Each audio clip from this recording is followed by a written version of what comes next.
You're listening to the Unlocking Africa podcast. We interview entrepreneurs, business people, and investors operating in the continent. I noticed a rapidly growing interest in Africa as a business destination. I thought there was an opportunity to start a media platform to give readers information about business in Africa through the stories of entrepreneurs and investors on the ground. I thought, let me take the plunge. So I quit my job and started How We Made It in Africa. What made us different is that we gave information about Africa's business environment. Stay tuned as we bring you inspiring people who are unlocking Africa's economic potential. You're listening to the Unlocking Africa podcast with your host, Tessa Adamu. Welcome to the Unlocking Africa podcast, where we find inspirational people who are doing inspirational things to unlock Africa's economic potential. Today, we have Jaco Maritz, who is the founder of How We Made It in Africa, which is an online media publication that talks to Africa's most interesting entrepreneurs and business people. Welcome to the podcast, Jaco. How are you? Hi, Tessa. I'm good. Happy to be here. Great to have you on the podcast, and I've been a very big follower of How We Made It in Africa, so looking forward to our conversation today. I usually like to start from the beginning, so I was hoping you could introduce yourself and tell us a bit more about Jaco Maritz. Yes, thanks. I was born in Cape Town, South Africa, where I still live. I went to school here. I studied after school BA Information Science at University of Stellenbosch outside Cape Town. After a short stint in London, I started my career in media here in Cape Town, first at Media 24, which is part of the Naspers group, and then as the founding editor of a publication called Trade Invest Nigeria. And that eventually led to the founding of How We Made It in Africa in 2010. Fantastic. So you've given us great insight into your early life, your early professional life, and your transition into media and launching How We Made It in Africa. So you are the CEO of Maritz Africa, which is the company that publishes How We Made It in Africa. So I was wondering if you could tell us a bit more about Maritz Africa.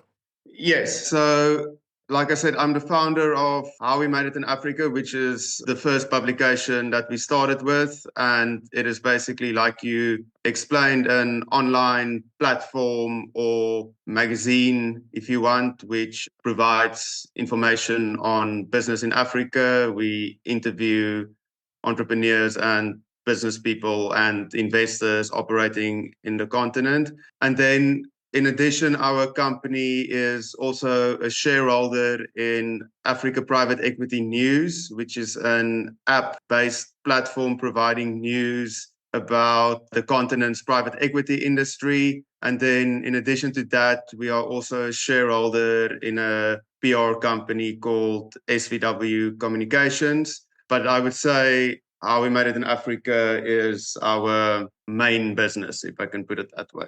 Fantastic. So How We Made It in Africa is the flagship business of Maritz Africa. It's a great concept, great idea. As you said, it launched in 2010, so it's stood the test of time. I was wondering, in terms of the early days, how did the idea come about and why did you believe such a platform was needed in the African market? Well, around about 2007, 2008, I was working at this Nigerian business publication, which I was actually based in Cape Town. Like, they had offices between Cape Town and Abuja. But I traveled to Nigeria quite a lot, and I became quite interested in what is happening in the rest of the continent. And around the same time, I noticed a rapidly growing interest in Africa as a business destination. And I thought there was because remember, like, I was employed by this other company. It's not something that I started. So I thought there was an opportunity to start a media platform to give readers information about business in Africa through the stories of entrepreneurs and investors on the ground. And at the time, there wasn't really any publication outside South Africa that was doing this. This was before Forbes Africa and several of the other publications that were started since. And I basically inherited a bit of money from my grandfather who passed away at the time. It wasn't a lot, but enough to sustain myself for a few months. So I thought, okay, let me take the plunge. So I quit my job and started How We Made It in Africa from my apartment at the time. And it kind of just grew from there. I think what made us different is that we gave people information about Africa's business environment and business opportunities by telling the stories of entrepreneurs and business people operating in the continent as opposed to relying on World Bank reports, etc. Awesome, awesome. As you mentioned, at the time, there weren't many publications providing the type of information that you provide. And How We Made It in Africa has remained consistent. It adds tremendous value to the African space. And during the time it's existed, many publications have come and gone. What do you believe that you have done differently that has enabled you to still be here now? Well, in terms of the product, I would say that we have tried to stay true to our original mission. We are a relatively niche, serious business publication. It is aimed at serious entrepreneurs, business people, and investors with an interest in Africa. We're not trying to write for a general audience, and we're not trying to be everything to everyone. And we've generally refrained from dumbing down our articles in search of traffic and clicks. And while that has in a way capped our growth, I also think it ensured our longevity. And in terms of the actual business, I think we've always operated in a quite a frugal way financially. Like, don't spend $10,000 on something if you can get it for 5,000. We haven't over invested in risky initiatives. So yeah, I would say just running the business in a financially prudent way. On top of that, I would say just the willingness to put in a lot of work. I mean, I'm still working to 11, 12 in the evenings, although I know I need to take it a bit easier. The life of an entrepreneur. Definitely. As you mentioned there, your main approach has been staying true to your vision and mission. You've refrained from, as you mentioned, dumbing down your information and also operated in a lean and financially smart way. So, with all of this in mind, what have been some of the challenges of developing, say, an infrastructure that has enabled you to effectively tell the stories of African entrepreneurs? Finding good business journalists and writers and editors in Africa is really challenging. It has been by far and still is our biggest challenge. Despite our name, our intention is not to write feel-good stories about entrepreneurs in Africa, which is what most writers tend to gravitate to. We aim to give our readers hard-nosed business information, and there are not many people who can both write in a clear way while having a nuanced understanding of various industries in Africa. So yeah, writing talent has by far been the biggest challenge. That's very interesting. So, as you said, finding good writers or business journalists has been a big challenge, and you don't aim to tell just feel good stories. You want to give hard hitting, factual stories about entrepreneurs and business people. With that in mind, what are some of the nuances that are specific to African online business publications? The gap between running a publication in Africa versus, say, the US is definitely narrowing. We use a lot of US based software and things, but if I can single out one thing, it is probably payments, because we've got a subscription model. So if people want to read more than 2 articles a month, they need to pay for it. But we actually had to register a company in the UK to be able to use Stripe, which I'm not sure if your listeners know is like a payment gateway. Yes. That the software that we use to manage our subscriptions, they use, or it's built on Stripe. But Stripe is, for instance, not available in South Africa. So we had to register a company in the UK to be able to use Stripe.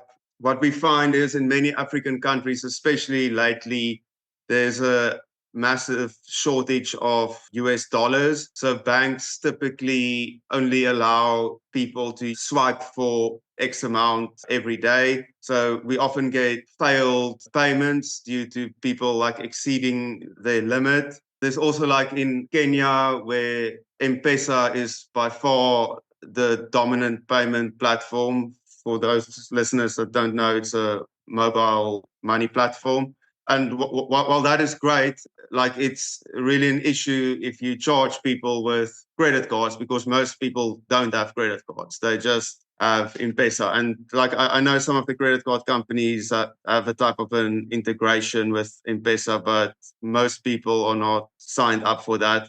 So like collecting payments from people in Africa continues to be a big hurdle. And then maybe in terms of advertising, I mean, last time I checked, I think Italy's economy was roughly the same as the entire Africa. So it's still a relatively small market, and companies have much lower advertising budgets than in some other regions of the world. And yeah, then I would just again come back to the shortage of good business writers. I've actually thought of starting our own business journalism training academy or something just to address that issue.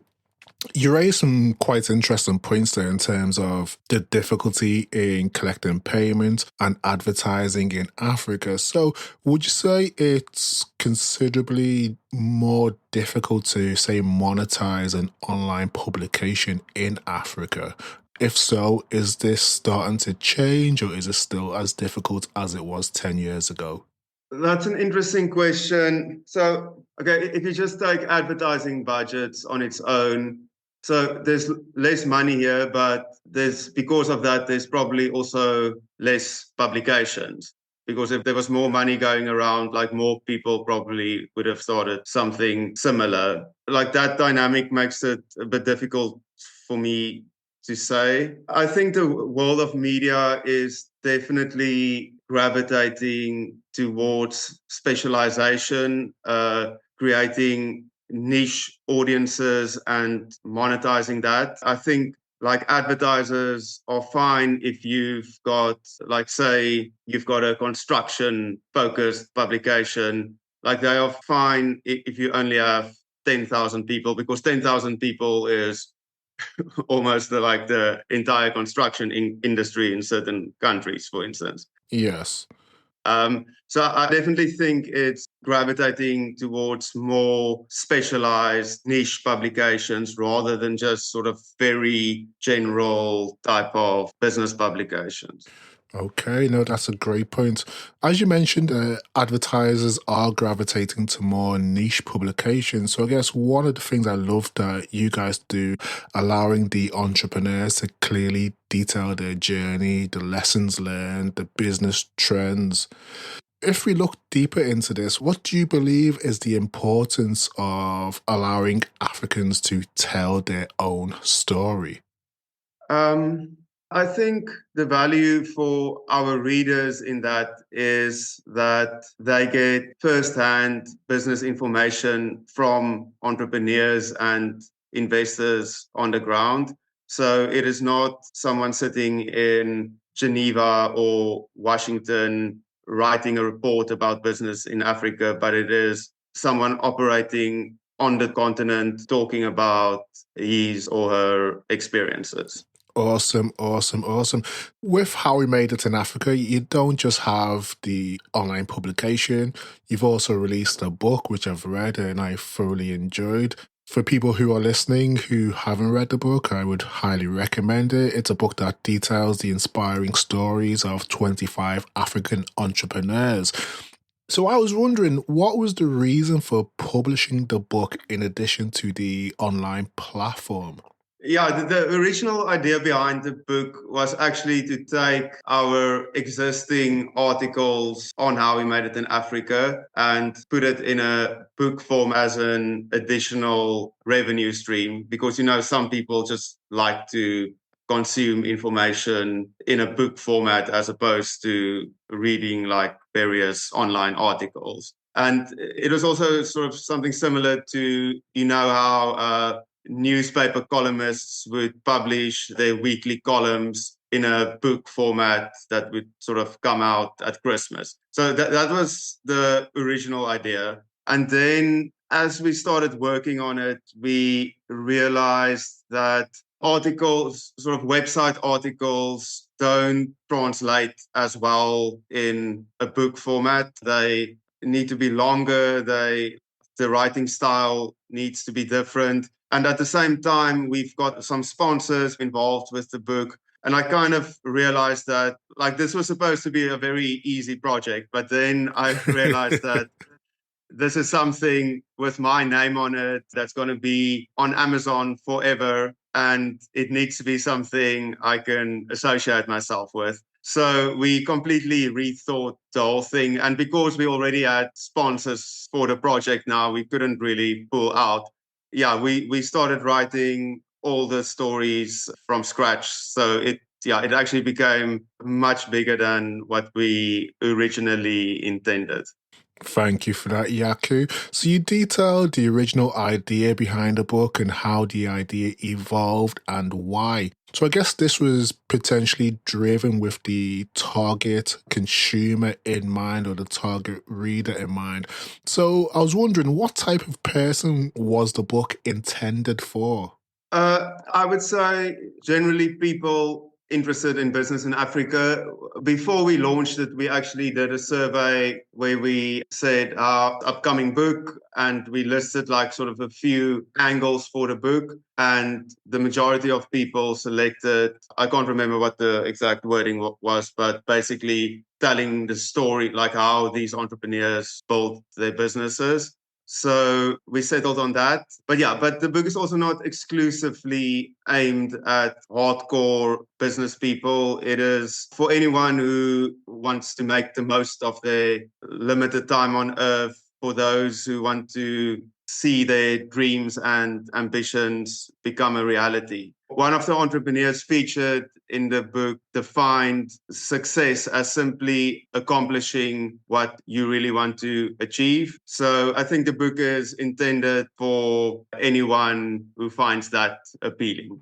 Thank you, thank you. So for those that haven't read the book, what are the broad themes covered by the book and why did you settle on those themes? I'm not sure about sort of specific themes. Like I mentioned, it basically tells the business journeys of the 25 entrepreneurs. And our aim is for readers to learn from and be inspired by the experiences of these African entrepreneurs while simultaneously gaining insight into the continent's business opportunities. And like how we made it in Africa, the website, we also tried to write each entrepreneur's story in a honest and sober manner, not glorifying them, but also talking about the mistakes that they've made and hurdles that they had to overcome. As you mentioned, the aim of the book is to learn and be inspired by African entrepreneurs. I know with your day-to-day work, you come across hundreds, if not thousands of entrepreneurs. So how did you select the 25 entrepreneurs that are featured in the book? We deliberately didn't profile some of Africa's more well-known business personalities, such as Dangote or Patrice Motsepe from South Africa. Yes. We wanted to introduce some fresh names with particular focus on the next generation, which in the coming decades could very well be mentioned alongside those titans that I've mentioned earlier. We had some criteria around the size of the companies, and we wanted also to have a good mix of industries and countries represented in the book. Yeah, so we had like a big list and we kind of narrowed it down. But yeah, it also depended on people's willingness to be featured in the book, etc., etc. So it was quite a process selecting all the people. Thank you for that. Earlier, you mentioned how the book evolved and it ended up being a bigger project than you initially envisioned or planned for. So, can you detail, just for people out there who might be interested in writing a book or just the process of writing a book? I guess you don't have to go in massive detail, but what was the process, or how did you go about compiling the stories and putting together the book?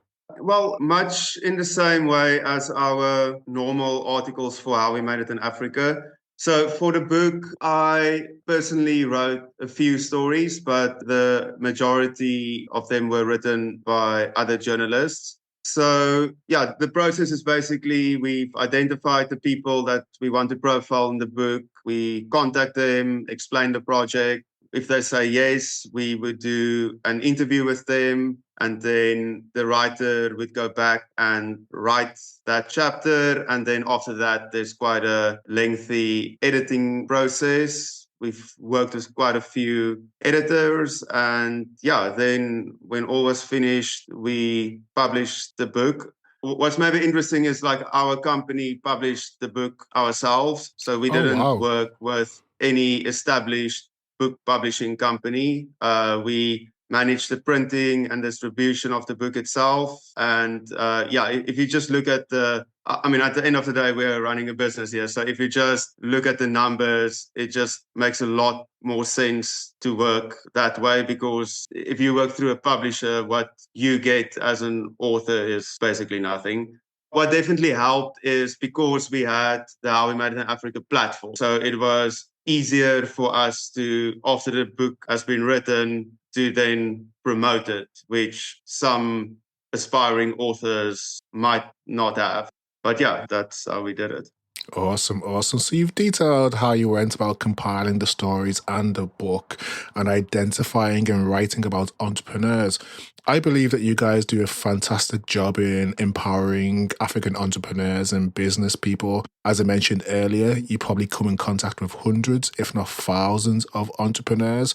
I was wondering if there are particular or favorite success stories of yours that you've featured on the platform. There are so many. It's probably not a fair question to ask, but I'll maybe just single out a recent one.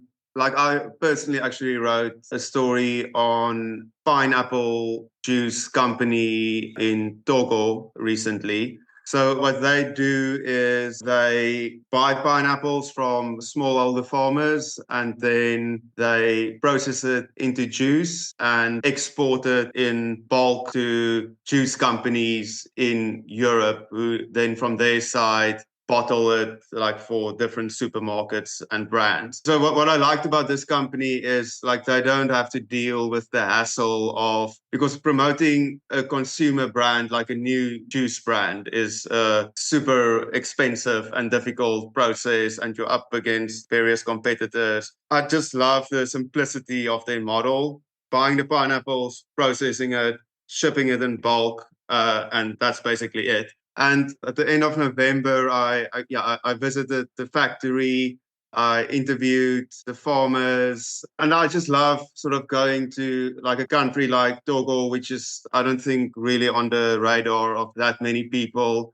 Going into a rural area, checking out the operation, and then sharing this information with people from around the world. Like that whole process is really satisfying for me.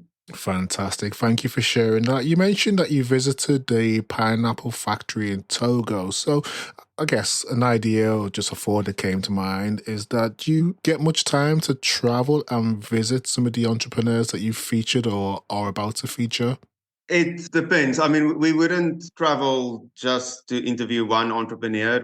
So we've got writers across the continent, like both full-time and freelance people. So typically, if it's the person is based in a country where we've got people, someone from there would interview the person. Like a lot of it is also telephonically, so it depends. But I mean, we travel a fair bit, attending conferences and things like that. So while in a country, we would always make time to speak to some businesses. But yeah, the economics doesn't quite work to justify spending, I don't know how much, just for one interview.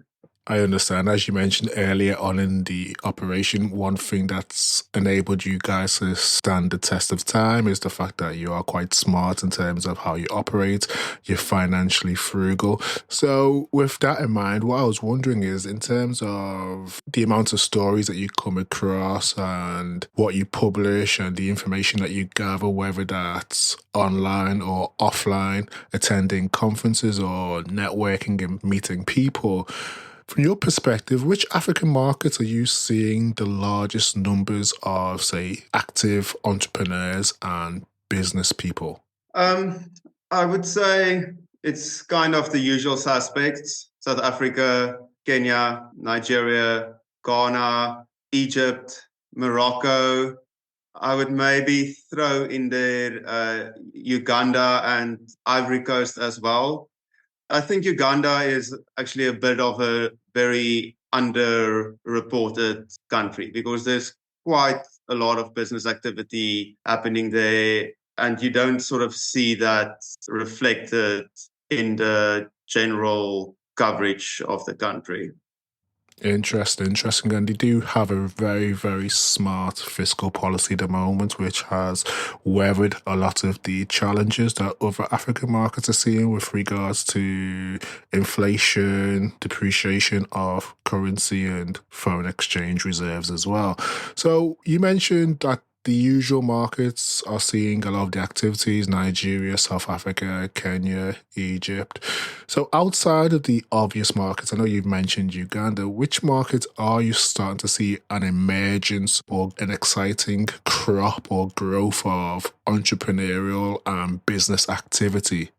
I wouldn't perhaps call it emerging, but places where I feel there's a lot happening now, which people should maybe take another look at, is Tanzania. With the new president, like things seems to be going in the right direction there.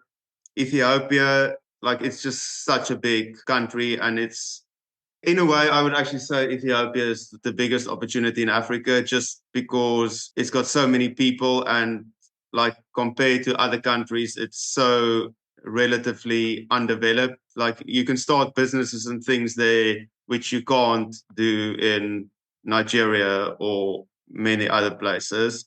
I've mentioned Ivory Coast. Ivory Coast is still, like, some people see it as a frontier market. I mean, I think it's actually pretty developed in a way there, but there's definitely a lot happening there. Senegal, maybe, and then maybe also Zimbabwe. Like, yeah, there's quite a bit happening in Zimbabwe at the moment.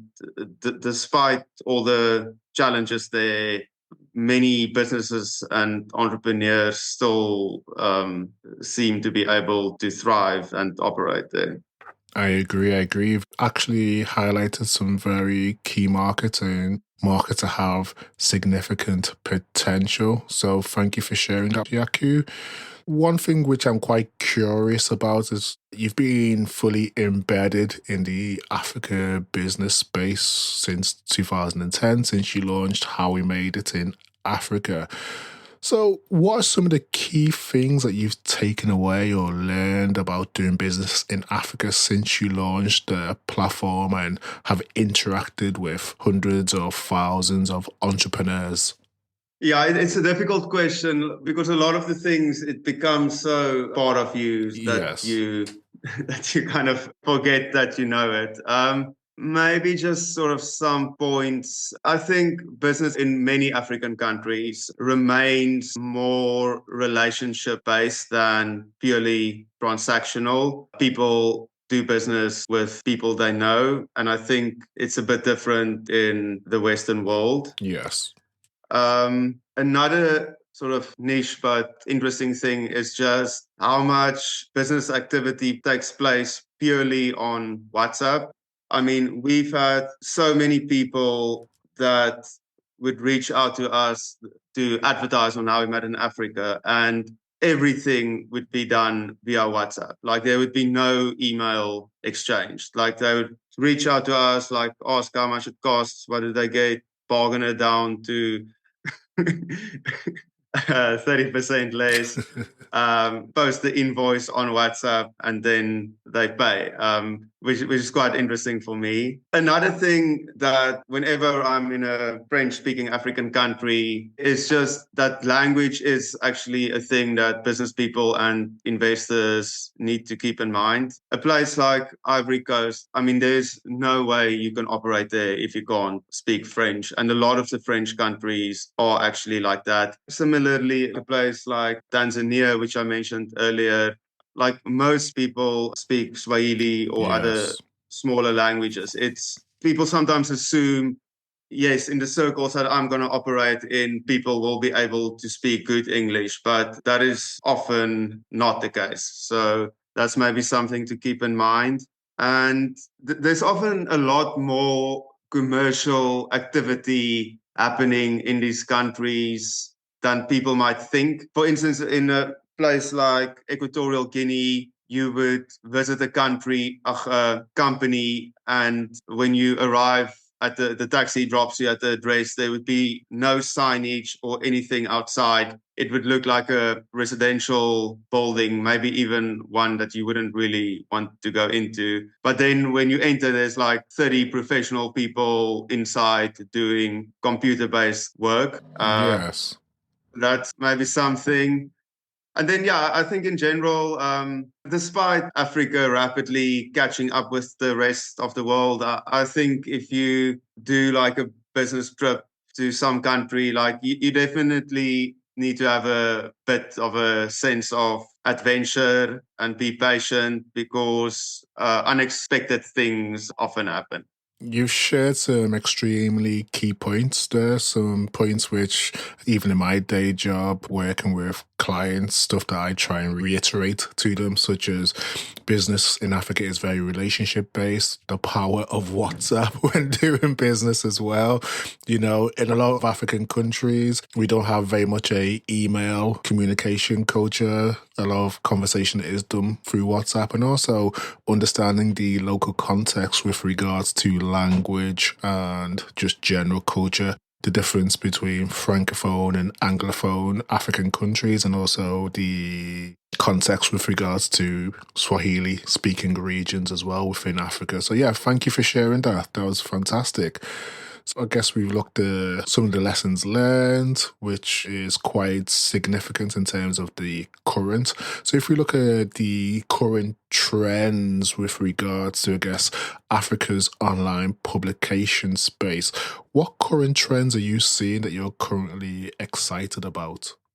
I'm mostly excited about things that pertains directly to us as opposed to the Brilliant. industry in general. It's a difficult one. I would maybe just single out one, and that is that people are slowly but surely becoming more willing to pay for information. As I mentioned earlier, part of our revenue is from our subscribers, and 10 years ago, there was like even 5 years ago, like I don't think it was possible to launch a subscription type media business in Africa. But now a lot of the publications like Africa Report, Africa Business, a lot of the better ones have adopted a similar model. And it's obviously not an African thing, it's a worldwide trend. And that's something I would highlight. Interesting point. As you highlighted, people are more willing to pay for information. So are they generally from the continent themselves or people from outside of Africa? Our subscribers are roughly split 50-50 between Africa and abroad. But a lot of the people living outside the continent are people with are either born in Africa and went to the US or Europe to study and are looking at opportunities back home. Some of them are also sort of European type, investor type people, but a lot of them were born in Africa, or at least their parents were born in Africa. They have sort of some kind of connection with the continent. That's great to know. That's a very key piece of information in terms of one of the trends that you're seeing is people more willing to pay for information, which puts the online publication space on a good trajectory. So if we look at going forward, future trends, where do you see this space? Where do you see Africa in 5 years' time from a online publication media perspective? The short answer is I really don't know.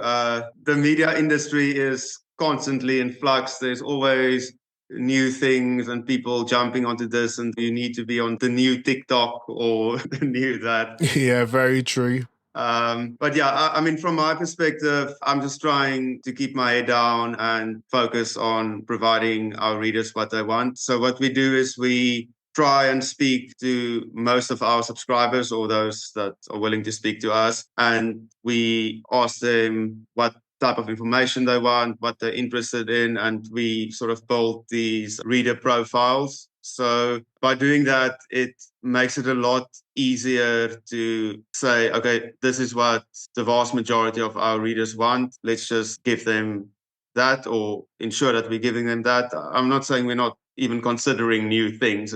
We know what we need to provide to people. And because of that, yeah, it helps us to not so easily get swayed to the next new thing. But yeah, we can just sort of focus on what really matters to our readers and what we can execute in a profitable manner. 10 years ago, video was the next big thing. And like all the publications started hiring like video people and expensive cameras and things. Yes. But none of them could sort of run that, or not none of them, but 95% of them couldn't run that profitably.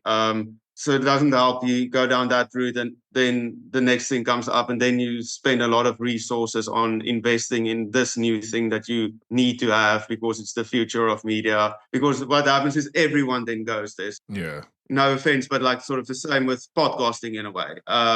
Like everyone now has a podcast, so it just makes it like much more difficult to monetize a podcast. It's really only like the people on top of their game that are able to do that, and yeah, it just becomes very difficult. So we just try to keep our head down in this kind of environment. I agree. It's a very realistic, very pragmatic answer. And I believe that you guys have stood the test of time since 2010.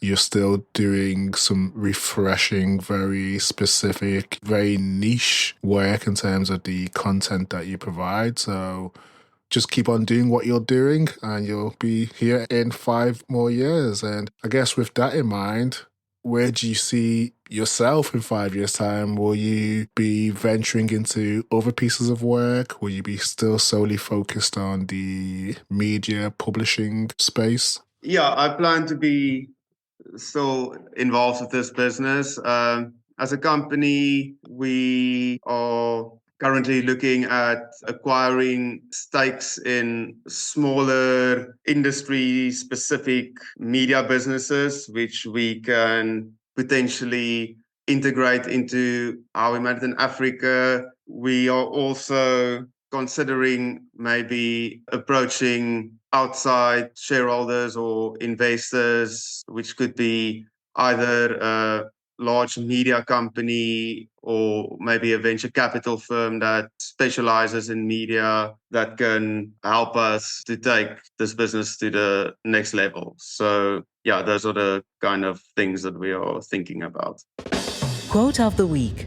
As people, we often have quotes, mantras, proverbs, or affirmations that keep us going when times are challenging or when times are good. Do you have one that you can share with us today? I like it always seems impossible until it's done. That Mandela quote. It's quite a popular one, but I don't know. There's something in that for me. Yes, I agree. Especially, I guess, as a business person, as an entrepreneur, there's always challenging times. Sometimes things seem impossible, but everything seems impossible until it's done. So yeah, that's a great one. Thank you for sharing. As we're coming to the end of today's conversation, do you have any closing remarks, any final calls to action for people who are interested in what you do, how you made it in Africa, people who want to probably find out a bit more information, people who might want to partner or collaborate? Yeah, thanks for talking to me. What we have done for the Unlocking Africa podcast listeners is we've created a special voucher that will give them 50% off their first payment for either a monthly or annual How We Made It in Africa subscription. So the voucher code is UNLOCK, all caps, so UNLOCK. They can go to howwemadeitinafrica.com/subscribe, select either a monthly or annual plan, and enter the code during the checkout process to access that discount. And yeah, overall, it's I can't believe I've been doing this for so long. It has really been an amazing journey.